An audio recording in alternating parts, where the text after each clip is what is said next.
America के राष्ट्रपति Joe Biden ने भारत और जापान को ज़ेनोफोबिक देश कहा है। साथ ही उनकी तुलना रूस और चीन के साथ की है। ज़ेनोफोबिक यानी ऐसे देश जो अप्रवासियों को अपने देश में कतई नहीं चाहते या उनसे डर का माहौल पैदा किया जाता है। भारत में मानवाधिकार और धार्मिक आज़ादी के लिए चिंताएं जताने के बावजूद भारत अमेरिका का मुख्य साझेदार है। वहीं जापान की आलोचना बाइडेन ने ऐसे समय में की है जब कुछ हफ्ते पहले ही जापान के प्रधानमंत्री फुमियो किशिदा की राजकीय यात्रा के दौरान बाइडेन ने अमेरिका जापान संबंध को अटूट बताया था। एक कार्यक्रम में एशियाई अमेरिकी लोगों से बात करते हुए बाइडेन ने कहा कि हम अप्रवासियों का स्वागत करते हैं। सोचिए कि क्यों चीन आर्थिक रूप से इतनी बुरी तरह फंसा हुआ है, जापान को परेशानी क्यों हो रही है, रूस को क्यों परेशानी हो रही है, भारत को क्यों परेशानी हो रही है, क्योंकि वे ज़ेनोफोबिक हैं, वे अप्रवासी नहीं चाहते।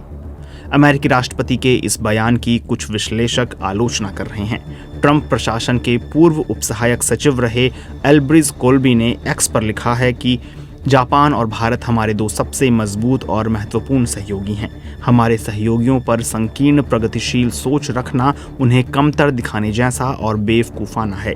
व्हाइट हाउस ने इस बात से इनकार किया है कि बाइडेन का बयान अपमानजनक अर्थ में था।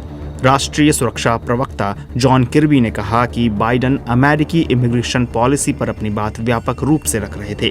किर्बी ने कहा, हमारे सहयोगी और साझेदार अच्छी तरह से जानते हैं कि राष्ट्रपति बाइडेन उन्हें उनकी दोस्ती और उनके सहयोग को कितना महत्व देते हैं। हमारे सहयोगी समझते हैं कि वह गठबंधन और साझेदारी के विचार को कितना महत्व देते हैं।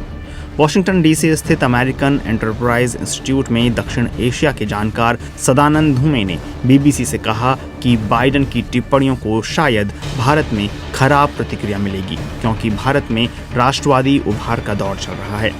अप्रैल के अंत में अमेरिकी विदेश विभाग की एक रिपोर्ट आई थी जिसमें कहा गया था कि भारत में बड़े पैमाने पर मानवाधिकारों का हनन हुआ। इसे लेकर भारत ने कहा है कि ये रिपोर्ट पक्षपातपूर्ण है और भारत को लेकर अमेरिका की बहुत ही खराब समझ को दर्शाता है। हालांकि धुमे मानते हैं कि इस बयान का लंबे वक्त में कोई बड़ा असर नहीं होगा और इसके भारत और अमेरिका के रिश्ते पर असर पड़ने की संभावना कम है। जापान की बात करें तो दुनिया की कुछ सबसे अधिक कठोर अप्रवासी नीति रखने वाले देशों में जापान का नाम सालों तक शामिल रहा है, लेकिन हाल ही में घटती आबादी के बीच उन्होंने विदेशी कामगारों को देश में एंट्री दी है। बाइडेन, जिन्होंने पिछले राष्ट्रपति चुनाव के दौरान बार बार अपने प्रतिद्वंदी डोनाल्ड ट्रंप को ज़ेनोफोबिक बताया था, उन पर खुद अप्रवासियों के लिए कठोर होने और अमेरिका मैक्सिको बॉर्डर मुद्दे को हैंडल करने के तरीके की आलोचना होती रही है।